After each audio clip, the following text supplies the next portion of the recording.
ഉപയോഗിക്കാതെ ഇങ്ങനെ ഇരിക്കുന്ന കാസ്റ്റ് അയൺ പാത്രങ്ങൾ എളുപ്പത്തിൽ നമുക്ക് മയക്കിയെടുക്കാം. ഫസ്റ്റ് സ്റ്റെപ്പ്, ചൂടുവെള്ളത്തിലോ പ്ലെയിൻ വാട്ടറിലോ നന്നായിട്ട് വാഷ് ചെയ്തെടുക്കുക. പിന്നീട് പാൻ ചൂടാക്കി അതിലേക്ക് കുറച്ച് എണ്ണ ഒഴിക്കുക. എണ്ണയൊന്ന് ചൂടായി വരുമ്പോൾ സവാള അല്ലെങ്കിൽ ചെറിയ ഉള്ളി നമുക്ക് തോലോടുകൂടി മുറിച്ചത് ഇടാം.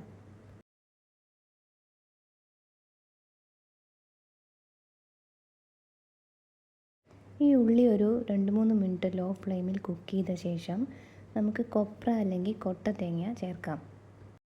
കൊട്ടത്തേങ്ങ ചെറിയ പീസസ് ആക്കിയിട്ട് മിക്സിയിലൊന്ന് അടിച്ചെടുത്തിട്ടാണ് ഉപയോഗിക്കുന്നത്.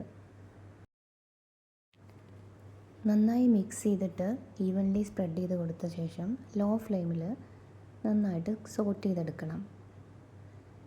ഇതൊരു കരിഞ്ഞു വരുന്ന പരുവം വരെ നമുക്ക് സോട്ട് ചെയ്യണം. എന്നിട്ട് നന്നായിട്ട് എല്ലാ സൈഡിലും സ്പൂണ് വെച്ചിട്ട് സ്പ്രെഡ് ചെയ്ത് കൊടുക്കുക. ഇപ്പോൾ ഒരുവിധം ആയിട്ടുണ്ട്. ഇനി നമുക്ക് സ്റ്റൗ ഓഫ് ചെയ്യാം. എന്നിട്ട് ഇത് ഇങ്ങനെ തന്നെ ചൂടാറാൻ വെക്കണം. വേണമെങ്കിൽ നമുക്ക് നെക്സ്റ്റ് ഡേ വാഷ് ചെയ്താലും മതി. ഈ ഉള്ളിയും തേങ്ങയൊക്കെ ഒന്ന് കളഞ്ഞ ശേഷം ചൂടുവെള്ളത്തിലോ തണുത്ത വെള്ളത്തിലോ ഒന്ന് വാഷ് ചെയ്തെടുക്കണം. മൈൽഡായിട്ടുള്ള സോപ്പ് നമ്മൾ ഉപയോഗിക്കാൻ പാടുള്ളൂ. അതുപോലെ പാനിൻ്റെ പിൻഭാഗത്ത് നന്നായി വാഷ് ചെയ്യേണ്ടതാണ്.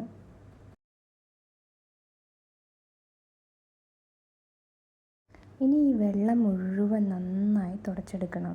എന്നിട്ടൊന്ന് ചൂടാക്കി എടുക്കുക. ഇനി കുറച്ച് ഓയിൽ എടുത്തിട്ട് അതിൻ്റെ എല്ലാ ഭാഗത്തും അപ്ലൈ ചെയ്ത് കൊടുക്കുക. ഇതിലധികം വരുന്ന ഓയിൽ തുണി വെച്ചിട്ടോ ടിഷ്യൂ വെച്ചിട്ടോ തുടച്ച് കളഞ്ഞിട്ട് നമുക്ക് അങ്ങനെ തന്നെ സ്റ്റോർ ചെയ്യാവുന്നതാണ്. ഓരോ വാഷിന് ശേഷവും ഡ്രൈ ആക്കി ഓയിൽ അപ്ലൈ ചെയ്തിട്ട് വേണം സ്റ്റോർ ചെയ്യാൻ.